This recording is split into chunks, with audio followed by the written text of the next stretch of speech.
Hi friends, welcome to Thangam world. Friends, இன்றைக்கி நம்ம இந்த வீடியோவில் பார்க்குறது இந்த அளவு ப்ளவுஸை வச்சு ஒரு ப்ளவுஸ் நம்ம கட் பண்ண போகிறோம். இந்த ப்ளவுஸுக்கு நமக்கு போதுமான அளவு லைனிங் துணி தரல. துணியும் மெயின் பீஸ் துணியும் நமக்கு கம்மியாக தான் இருக்குது. ஆனால் நம்ம கரெக்டாக இந்த துணி போதாத அளவாக இருந்தாலும் நம்ம தைக்கும்போது எப்படி தைக்கிறோம் அப்படிங்கிறத நம்ம இந்த வீடியோவில் பார்க்கலாம். பாருங்கள், ஃபஸ்ட்டில் லைனிங் துணி நமக்கு போதாது. மெயின் பீஸ் துணியோட இறக்கத்தையும் உடம்பு பகுதியை நம்ம கரெக்டாக கட் பண்ணி எடுத்துக்கிடுவோம்.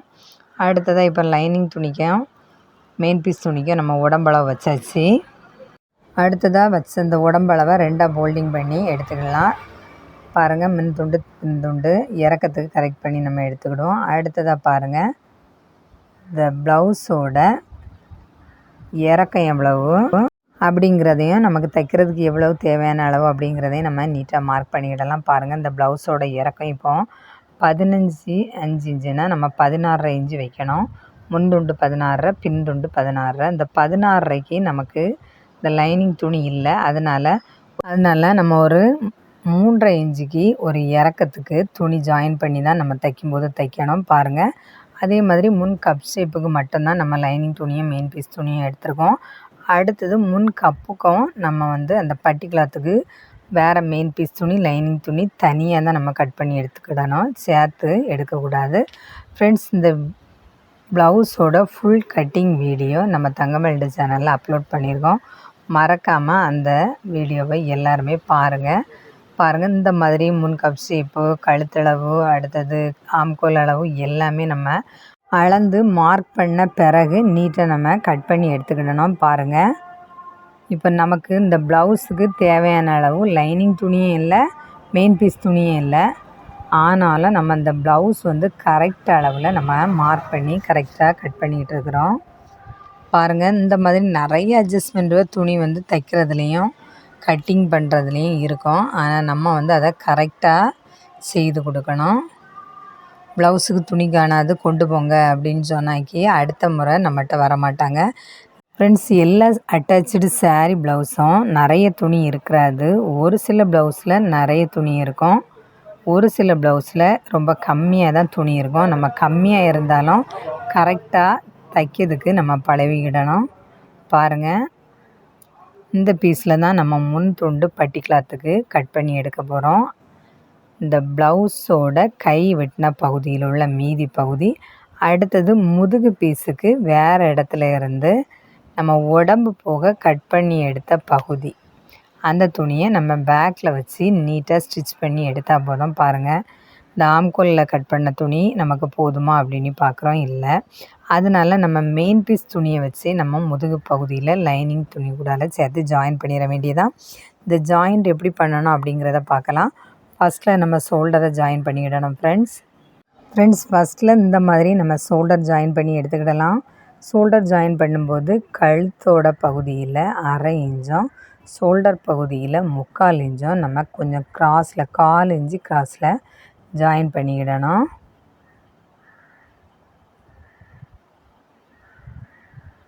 பாருங்கள், இந்த மாதிரி ஜாயின் பண்ணி எடுத்த பிறகு நம்ம இந்த கப் ஷேப்பு எல்லாமே தைச்சி முடித்த பிறகு தான் இந்த பேக் சைடுக்கு நம்ம துணி போட்டு ஜாயின் பண்ணணும்.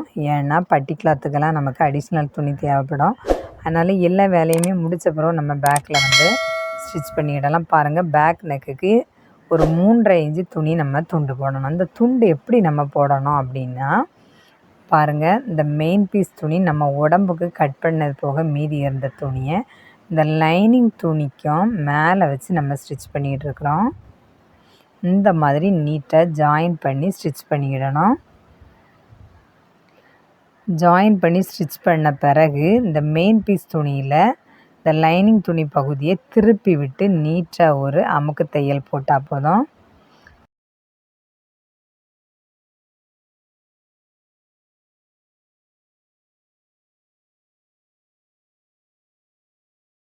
இந்த தையல் நம்ம லைனிங் துணியும் மெயின் பீஸு அந்த நீளம் குறைவாக இருக்கிற பகுதிக்காக நம்ம போட்ட ஜாயின் பண்ண அந்த பீஸ் துணியையும் சேர்த்து திருப்பி விட்டு தான் அமுக்கு தையல் போடணும். அடுத்ததாக பாருங்கள், முன் துண்டு அந்த கப் ஷேப் துணியும், அடுத்தது பின் துண்டு இறக்கத்துக்கு நம்ம ஜாயின் பண்ண அந்த துணி பகுதியை சேர்த்து இந்த ஆம்கோல் சைடில் முன்துண்டு பின்துண்டு முன்துண்டு 2க்கு பின்துண்டு 2க்கு மொத்தம் 8 பீஸ் துணியும் சேர்த்து பிடிச்சிக்கிட்டு இந்த முன் துண்டு கப் ஷேப் துணி பட்டி கிளாத் எதில் முடியுமோ அதுதான் பின் துண்டோட இறக்கம் அப்படிங்கிற அளவில் நம்ம நீட்டாக ஒரு சிங்கிள் கட்டிங்கும் ஒரு பெரிய கட்டிங்கும் கொடுத்துக்கிடலாம்.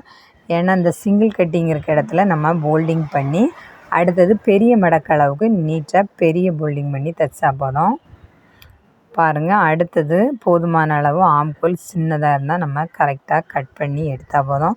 ஃப்ரெண்ட்ஸ், இந்த வீடியோ பிடிச்சிருக்கா? நீங்களும் இந்த மாதிரி ஜாயின் பண்ணி தைச்சிருக்கிறீங்களா அப்படிங்கிறத மறக்காமல் சொல்லுங்கள். நம்ம தங்கமேல்டு சேனலை சப்ஸ்கிரைப் பண்ணுங்கள் ஃப்ரெண்ட்ஸ். பாருங்கள், இப்போ எவ்வளோ அழகாக நம்ம ஜாயின் தையல் போட்டு இந்த துணியை ஜாயின் பண்ணி தைச்சிக்கிட்டு நீட்டாக போல்டிங் பண்ணி மடக்கி தைச்சிட வேண்டியதான். ஃப்ரெண்ட்ஸ், நீங்களும் அந்த ஈஸியான மெத்தடில் தைச்சி பாருங்கள். நம்ம தங்கமேல்டு சேனலை சப்ஸ்கிரைப் பண்ணுங்கள். பாருங்கள், ஒரு சிங்கிள் மடக்கு ஒரு பெரிய மடக்கு மடக்கியாச்சு. அடுத்ததாக நம்ம பேக் சைடில் 2 டாட் போடணும். இந்த டாட் போடுறதுக்கு பின்துண்டு துணியை தைக்கிறதுக்கு இடம் விட்டுருக்க பகுதியை இடம் விட்டுக்கிட்டு அடுத்ததாக நேர் பாதியாக மடக்கி அதோட சென்டர் பகுதியில் ஒரு பாயிண்ட் மார்க் பண்ணால் போதும்.